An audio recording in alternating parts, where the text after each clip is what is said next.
Too busy. How can a tool run by a multi-trillion-dollar corporation ever be too busy? Automatic. Addison. For the first time ever, ChatGPT fell below 50% of the market. It got passed by Google Gemini, which jumped up to 28%. The AI that is suddenly winning is the one almost nobody actually likes. Now look, I use all of these tools every single day. ChatGPT, Claude, Gemini, Grok, Perplexity, I've tried every single one. And Gemini, bless its heart, is light years behind. I can't get it to follow one simple instruction. Half the time it tells me it's too busy to help me right now. Too busy. How can a tool run by a multi-trillion-dollar corporation ever be too busy? Other times it just throws up a blank screen and stares at me like I insulted its mama. And get this, I was paying $200 a month for Gemini AI Ultra. $200. And half the time, it was not even open for business. Their Deep Think feature only worked for me when I would sneak in at 3 a.m. when the whole world was asleep and nobody was clogging it up. A $2 trillion company, and I've got to tiptoe in at 3 a.m. like I'm raiding the fridge. And that's the thing that's supposedly winning right now.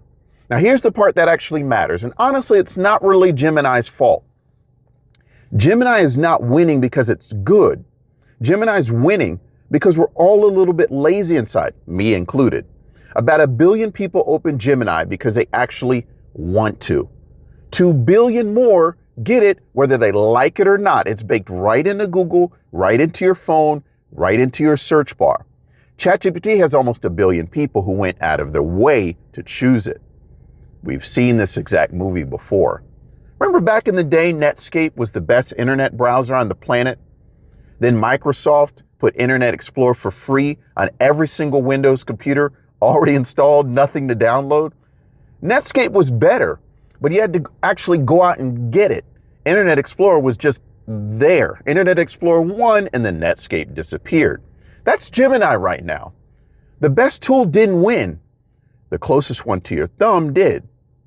So here's what I actually do, and this is what I tell my own family. For writing and document creation, Claude is outstanding. For fact-checking, ChatGPT is the one I trust. And if you want to make AI cat videos, Gemini is genuinely good, and it does it better than anyone else. But as for Meta AI, well, if you ever get nostalgic for dial-up, it's right there waiting for you. So don't just let your phone do your thinking for you. The best one is always just one tap past the default, and trust me, it's worth the walk.